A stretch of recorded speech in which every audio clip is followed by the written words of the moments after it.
eh, malam ini penutupan khalwat 11 hari Maulid Nabi dari tanggal 1 sampai tanggal 11. Kita telah berpuasa dengan membaca wirid sallallahu alaihi Muhammad 11.000 setiap hari. Tahun ini diperkirakan lebih dari 300 ya yang ikut. Nah, untuk semua yang menjalani khalwat ini secara khusus malam ini saya sampaikan doa saya, mudah-mudahan semuanya berhasil tujuannya, amin. Yang pengen dapat anak dikabul, yang pengen warungnya laris dikabul, yang pengen dapat suami dikabul, yang dapat istri dikabul, semuanya dikabul, amin ya rabbal alamin. Kemudian karena ini juga malam pelal ya, malam 12 Maulid Nabi, di mana-mana dirayakan. Yang dirayakan adalah namanya Maulid, jadi merayakan, memperingati hari lahirnya Kanjeng Nabi. Yang perlu diketahui oleh kita semua bahwa sejarah Nabi atau sirah nabawiyah itu, waktu Nabi masih hidup nggak ada yang nulis, karena peradaban di semenanjung Arab itu belum berbudaya tulisan. Semuanya hanya hafal-hafalan, hanya cerita dari mulut ke mulut. Nabi Muhammad sendiri ketika mencari sahabat yang bisa menulis Al-Quran tuh susah, jarang sekali. Bahkan sampai ketika perang Badar sendiri, orang-orang Quraisy, orang musyrik yang tertawan itu tebusannya bisa merdeka kalau bisa ngajarin 10 orang Islam yang buta huruf bisa belajar menulis. Itu saking pentingnya membutuhkan orang belajar menulis. Jadi otomatis sejarah Nabi ini tidak dibuat pada waktu Nabi masih hidup. Setelah itu ada seorang namanya Ibnu Ishaq menulis sirah nabawiyah atas perintah sang raja. Tetapi manuskrip yang aslinya ini juga kita tidak menemukannya. Itu sudah disalin oleh Ibnu Hisham. Jadi penulisan itu sekian ratus tahun lamanya baru ditulis. Jadi nanti kualitas penulisannya ya mungkin tidak lebih seperti kita babat Cirebon, babat Dremayu. Ya, artinya ya dengan segala mitos-mitosnya masuk juga. Semacam itu. Jadi artinya sekalipun itu sirah nabawiyah, tapi karena yang menulis itu orang, ya artinya kita mesti mengkritisinya juga ya, dengan beberapa metodologi yang kita pelajari. Sekarang lagi ngetes tuh metodologi arkeologi ya. Sampai sekarang kita juga belum bisa membuktikan karena artefaknya nggak ada. Seperti di Mekah dulu itu katanya ada sekitar 480 berhala. Ada nggak artefaknya? Telinga berhala sisanya disimpan, nggak ada kan? Hidungnya nggak ada. Jadi apa digerus gitu? Digerus semuanya gitu. Nah ini makanya jadi kita mempertanyakan. Kemudian sejarah Islam aja menuliskan banyak aliran, banyak firqah yang menulis. Ya, orang Mu'tazilah nulis, Jabariyah, Qadariyah, Sunnah, Syiah, semuanya menulis versi masing-masing. Seperti babat Cirebon juga sama kan? Versi siapa kan gitu, beda-beda. Nah ini makanya satu pertanyaan saya mau nanya. Di Indonesia kan yang termasyhur itu kan Nabi Muhammad lahirnya kan tahun 571. Disebut tahun gajah. Jadi Nabi lahir itu pada tahun gajah 571. Apa betul? Ternyata khazanah Islam ini menjelaskan berbeda. Ini kan tulisan Ibnu Hisham. Ibnu Hisham. Sirah Nabawiyah Libni Hisham. Nah, ini kitab ini kan di Indonesia kan langka, orang jarang lihat, jarang yang punya. Tapi ada di Al-Marji'ul Akbar, itu yang apa namanya di internet, silakan bisa dibuka, ada. Kalau di tokonya nggak ada mungkin ya. Itu menurut Ibnu Asakir, gajah menyerang, tentara Abraham menyerang Mekah itu 45 tahun sebelum Nabi lahir. Jadi dari mana disebut tahun gajah? Kemudian Az-Zuhari mengatakan sekitar 30 tahun sebelum Nabi lahir. Ibnu Abbas mengatakan sekitar 15 tahun sebelum Nabi lahir. Yang benar mana? Wallahu a'lam. Ya kan gitu. Yang pentinglah kira-kira segitulah. Nah, kemudian juga gajah memang ada di dalam surat Al-Fil, alam taro kaifa fa'ala rabbuka bi ashabil fil alam yajal kaidahum fi tadlil wa arsala alaihim tayran ababil tarmihim bihijaratin min sijil faja'alahum ka'asfim ma'kul. Ini ayat Al-Fil ini, surah Al-Fil ini tidak menjelaskan tentara gajah itu siapa, datangnya dari mana, lewat jalur logistiknya mana, berapa, kan tidak. Yuk kita terjemahkan. Alam taro kaifa fa'ala rabbuka bi ashabil fil. Apakah kamu tidak tahu bagaimana yang dilakukan Tuhan terhadap tentara gajah? Alam taro kaifa fa'ala rabbuka bi ashabil fil. Alam yazal kaidahum fi tadlil. Bukankah kami sudah jadikan tipu daya mereka dalam ketersesatan. Wa arsala alaihim tayran ababil. Lalu dikirimkan kepada mereka burung-burung ababil. Tarmihim bihijaratin min sijil, yang melempari mereka dengan batu-batu neraka sijil. Faja'alahum ka'asfimakul, yang menyebabkan mereka pada mati seperti pohon-pohon, seperti dedaunan dimakan ulat. Siapa tentaranya? Nggak dijelasin kan? Enggak kan? Nah itu kan makanya terjadi penafsiran. Yang penting kita mempercayai ini ayat Al-Quran benar terjadi. Ada tentara gajah. Nyerangnya di mana? Sasarannya mana? Tidak dijelaskan di situ. Mekah enggak kok.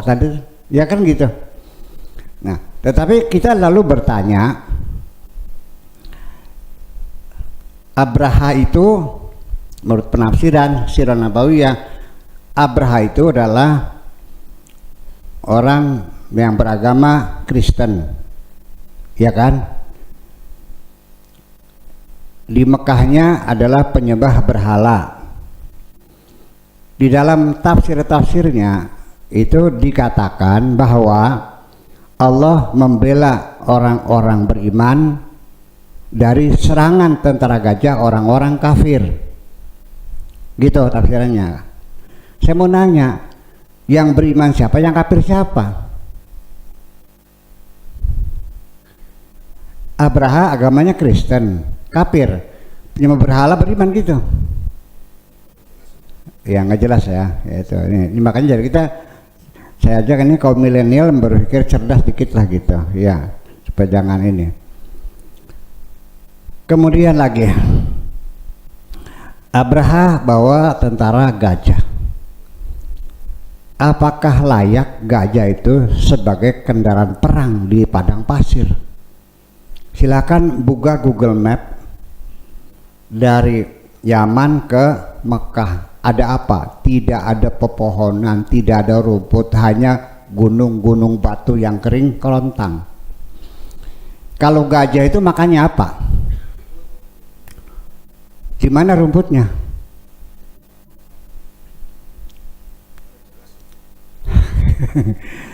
Berapa makannya gajah per hari? Itu 10% dari berat badan. Kalau gajah itu 2 ton, berarti makannya berapa sehari? 2 kintal. Kalau 30 gajah berapa jadi? 60 kintal rumput. Dari mana nyari rumput 60 kintal? Hanya batu-batu kering satu. Kemudian apa pakai helikopter dikirim gitu? Tentara pada zaman itu belum ada jalur logistik seperti sekarang ini. Kemudian juga gajah itu manahnya gampang tak angel. Lincah nggak gajahnya? Kira-kira berapa kecepatan gajah berjalan? Sama seperti kita berjalan juga kok. Dari Yaman ke ini berapa bulan kira-kira? Dikalikan berapa? Rumputnya berapa ton? 60 ton. 6 ton kali 30. 60 ton. Dari mana rumputnya? Lah ya itu makanya. Iya kan? Jadi semacam itu. Apakah ini mungkin surat Al-Fil ini adalah peristiwa terjadi di tempat lain barangkali? Di Ethiopia barangkali, atau di India, atau di Persia barangkali. Ya, jadi itulah makanya. Kita wallahu alam. Ini kita lagi berpikir aja dulu sama itu. Jadi supaya nanti kita memuliakan Kanjeng Nabi ini betul-betul real, realistis, ya kan gitu. Tidak imajiner. Iya, betul-betul real, Nabi itu ada. Seperti ini orangnya. Ya kan gitu. Sehingga kita bukan mencintai seseorang di alam hayal, tapi yang real ada. Nabi itu ada kan? Ya itu. Jadi yang kira-kira rasional tuh. Yang mereka Nabi tinggalnya di bumi bersama kita kok di sini ya manusia seperti itu juga. Ya, saya mengatakan tegas Nabi Muhammad itu manusia kan? Wa ma Muhammadun illa basyarum mitslukum. Nabi Muhammad itu manusia seperti kita. Ya, bukan malaikat, bukan jin, bukan manusia seperti kita. Nah, kemudian lagi. Tadi di apa namanya? Baca Barzanji tadi Maulid Nabi. Itu kan karya sastra. Bahasanya indah. Dan saya tidak menyalahkan sama sekali, enggak. Indah sekali bahasanya, sastranya tinggi sekali.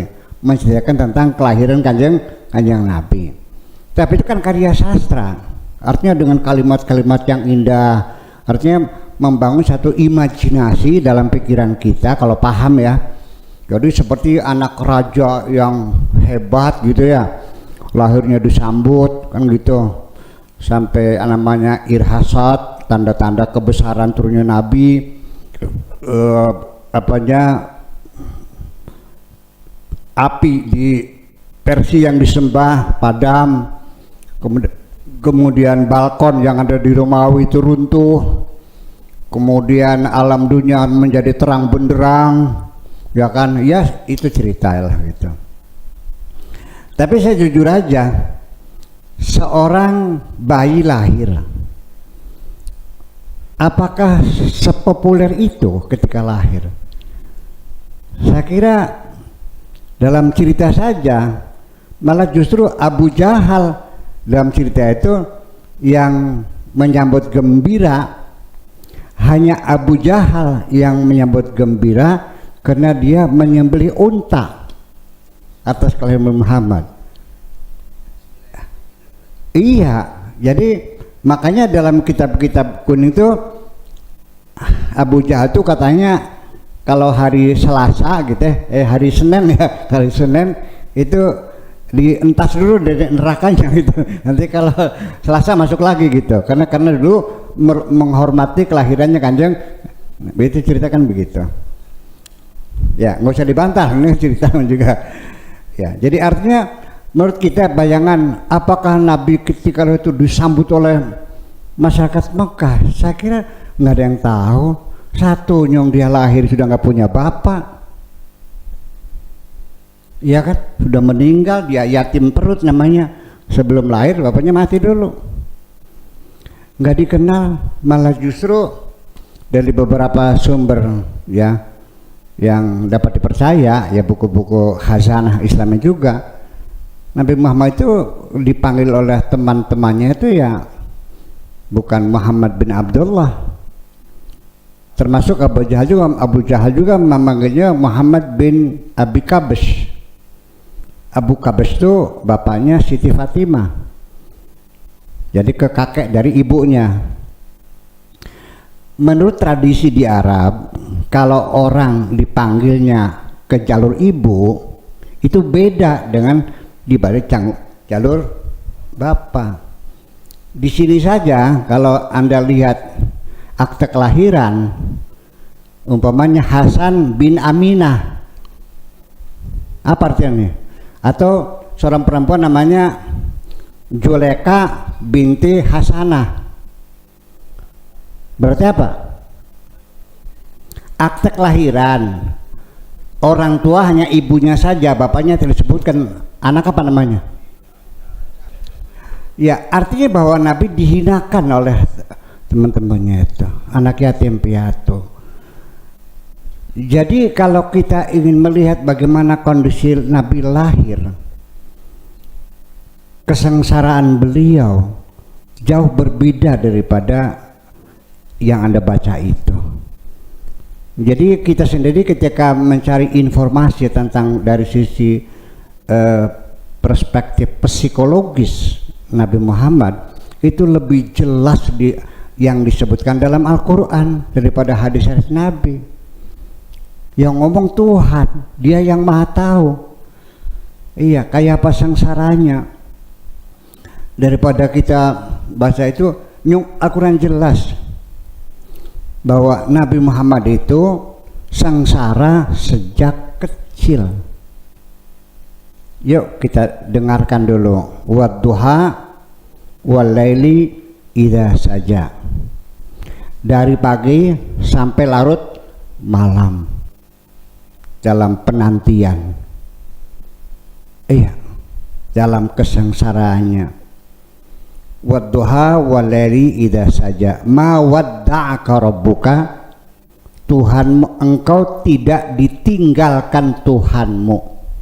Wa maqala, dan juga Tuhan tidak marah kepadamu. Ya. Ma wadda'aka rabbuka wa maqala. Sing sabar nang, wahai Muhammad, bersabarlah. Walal akhiratu khairul laka minal ula. Berakit-rakit ke hulu, berenang-renang ke tepian, bersakit-sakit dulu, bersenang-senang kemudian. Nanti engkau akan bahagia. Walal akhiratu khairun, akhirat lebih baik minal ula, dari kehidupan dunia. Itu peribahasanya katanya berakit-rakit, berenang-renang, bersabar saja, jalani saja. Ini kan lagi menceritakan penderitaan Nabi Muhammad. Walal akhiratu khairul laka minal ula wala saufa yu'tika rabbuka fatarda. Pasti nanti kamu akan diberi juga oleh Tuhanmu fatardo, nanti kamu bakal bahagia. Sabar aja dulu ya, menanti pertolongan Tuhan dari pagi sampai malam, pelangap pelongo Nabi Muhammad sendirian ya, dalam kesengsaraannya. Itulah sebabnya maka kerinduan saya pada Nabi berbeda dengan Anda, karena Anda merindukan seorang anak yang lahir dengan kemewahannya. Aku mengenangnya anak lahir yang penuh kesengsaraannya, berbeda.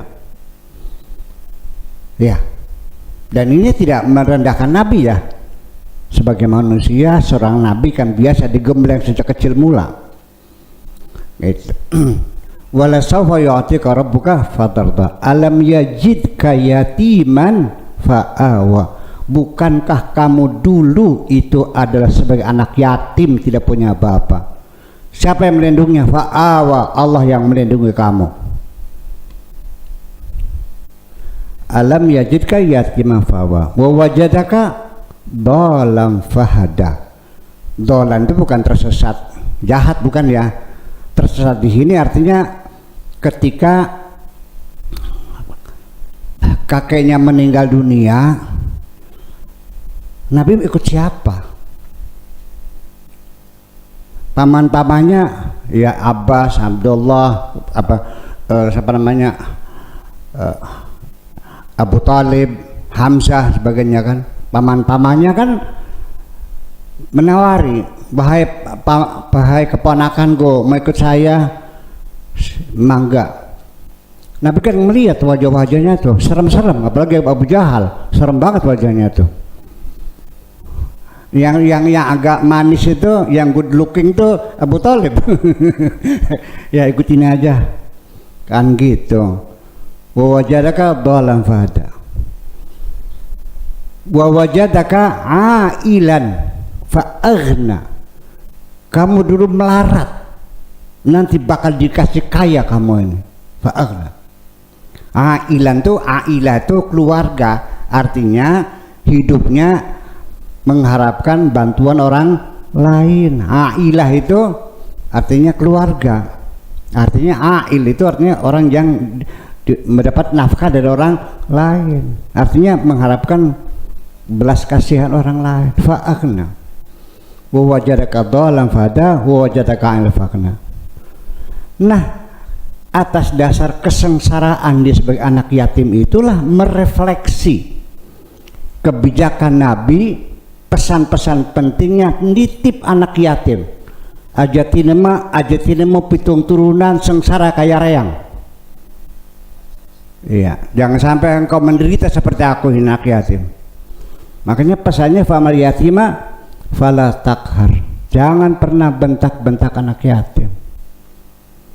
Wa masaila fala, jangan pernah kamu marah-marah sama orang miskin,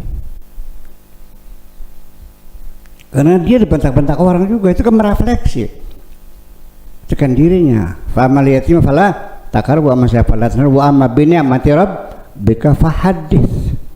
Oleh karena kamu harus selalu dalam kesadaranmu, kenikmatan Tuhan harus dalam kesadaranmu, jangan pernah melupakan nikmat Tuhan itu. Nah, ini kan cerita Nabi penderitaannya. Apa yang terjadi? Mari kita buktikan. Ikut sama kakeknya mati, ikut sama mamanya Abu Talib menggembala kambing. Ini kan orang cerita, ya boleh-boleh saja, saya tidak menyalahkan ya. Cuman saya lagi mikir gitu. Kok ponakan ikut paman suruh menggembala kambing? Alasannya katanya Nabi Muhammad itu sebagai pendidikan dari Tuhan untuk Nabi Muhammad, sebelum dia memimpin manusia oleh Tuhan diberikan pelatihan dulu, memimpin kambing dulu.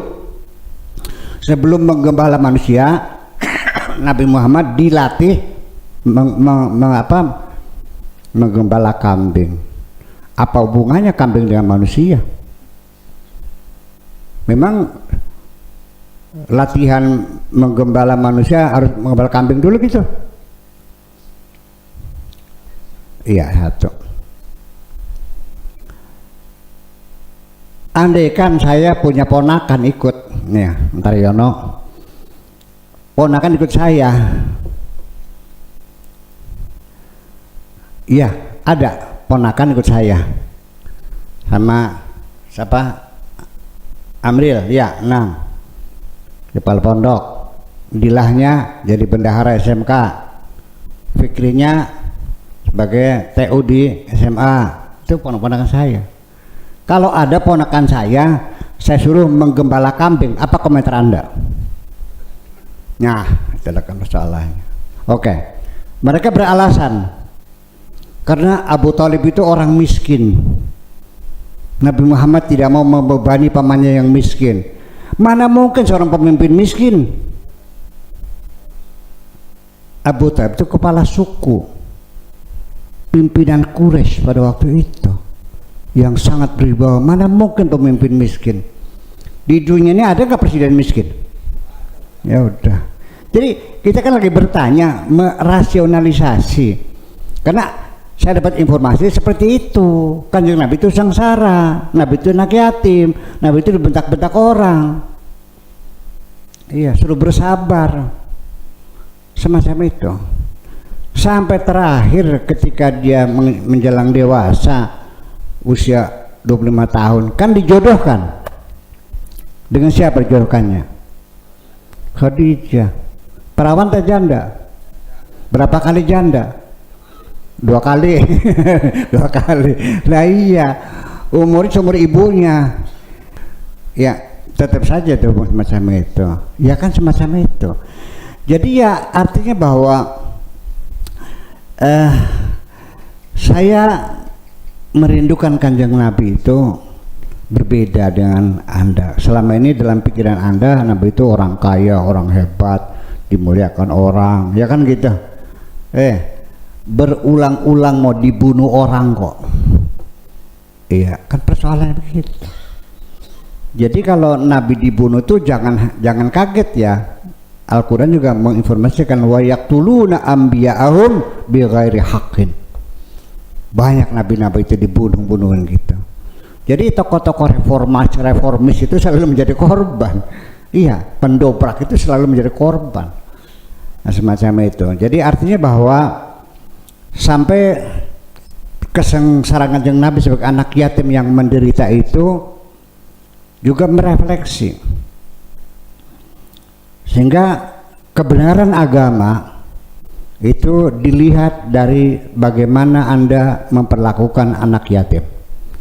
Sekalipun kamu sholatnya rajin, ya, tapi ketika kau biarkan anak yang terlantar, agamamu bohong semuanya itu. Ara'aital ladzi yukadzibu biddin fadzalikal ladzi yadu'ul yatim. Tidak tersentuh hatinya itu. Iya, di masyarakat kita banyak kan bapaknya mati, anak tuh nggak sekolah kok, nggak ada yang nanya. Ya, santunan anak yatim itu apa? Apa isinya? Beras sekilo, Indomie 2, uang 100.000, ya kan gitu. Nah, anak yatim makanya sekali itu aja. Besoknya, minggu depannya gimana makanya? Nah, itulah persoalannya. Nah, bahkan sampai karena untuk mengentaskan anak yatim, sampai kenapa di dalam agama Islam itu dibuka poligami, hanya karena gara-gara sangat memperhatikan nasib anak yatim. Karena generasi yang akan datang, lihat sekarang generasi ini. Iya, untuk melihat masa depan bangsa, lihat generasi sekarang. Itu saja persoalannya. Iya, jadi kenapa? Karena Nabi sendiri dalam 10 tahun di Mekah itu perangnya sekitar 80 kali. Yang jadi perlu kita perhatikan, kalau perang itu mati enggak? Yang mati kata perempuan, laki-laki. Istrinya jadi apa? Anaknya jadi apa? 80 kali perang, habis laki-laki itu. Yang ada tinggal janda sama anak-anak yatim, terlantar semuanya. Untuk mengentaskan anak yatim, dibuka, iya, mau dibiarkan. Nah, solusi yang diambil pada zaman itu, kita secara antropologis, belum ada yayasan yatim piatu, belum ada negara, belum ada departemen sosial. Sok bagaimana caranya menyelamatkan anak yatim? Ya sudah, kawini saja ibu-ibunya, kan gitu. Asalnya kan begitu, tapi dasar kamu aja mencari kesempatan dalam kesempitan.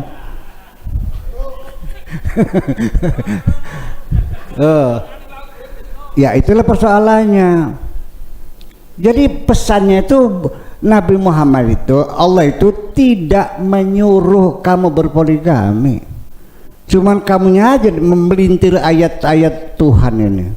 Fankihu ma tabalakum minan nisa'i masna wa thulatha wa ruba'. Nikahilah perempuan-perempuan itu 2, 3 atau 4. Itu dipotong ayat itu selengkapnya.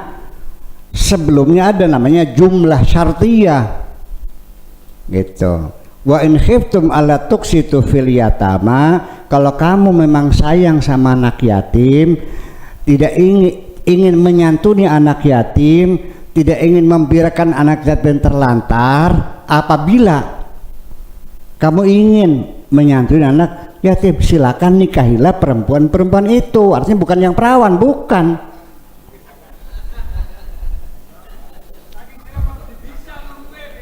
Ini conditional sentences atau jumlah syaratnya itu begini. Umpamanya, Antrayono, apabila Anda ingin menghadap Buya Kiai Buya Sakur, pakai baju lengan panjang. Tradisi begitu kan biasanya kan, tradisi di wetan kan begitu. Nggak boleh kan kalau saya sendiri baju pendek, harus pakai baju panjang. Saya menyuruh kamu pakai baju lengan panjang enggak, itu mah kalau enggak ya enggak. Jadi kalau kamu tidak ingin nah itu yang usah kawin, nggak usah poligami. Nah sekarang yang prakteknya mana? Ya itulah persoalannya. Iya, jadi ya saya mungkin percaya ketika Anda itu betul-betul ingin mengentaskan anak yatim, janda yang anaknya 7 kamu kawin, uang masih banyak, masih cukup lagi, kawin lagi, anak yatimnya 8, kawin lagi, anak yatimnya 9, 7, 8, 9, yang satu lagi anaknya 10, berapa jadi itu? 7, 8, 9 itu enggak, itu udah. Wa in khiftum alla tuqsitu fa wahidatan. Tetapi kalau kamu khawatir tidak bisa berbuat adil, lebih baik satu saja. Nah ini juga salah paham lagi ini nih. Adil tuh adil apa maksudnya? Ya nggak mungkin dong. Kalau adilnya itu antar istri, tidak mungkin. Pasti kamu cenderung kepada istri yang lebih cantik, yang masakannya lebih enak, yang bibirnya lebih manis.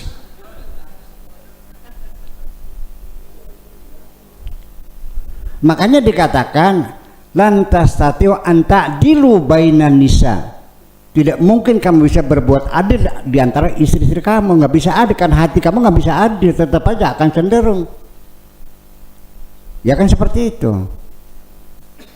Istri yang cantik 5 hari, istri yang sudah berusia ini 2 hari aja kan gitu, udah nggak adil, nggak bisa. Walau haris tuh nggak bisa. Nah makanya bukan itu ala tuks itu. Apabila engkau khawatir tidak berbuat adil, itu bukan adil antar istri, tapi adil antara anakmu sendiri dan anak-anak istrimu.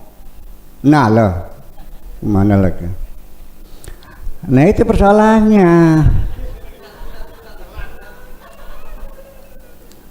Jadi kalau anak sendiri sekolahkan, anaknya istri sekolahkan juga sama.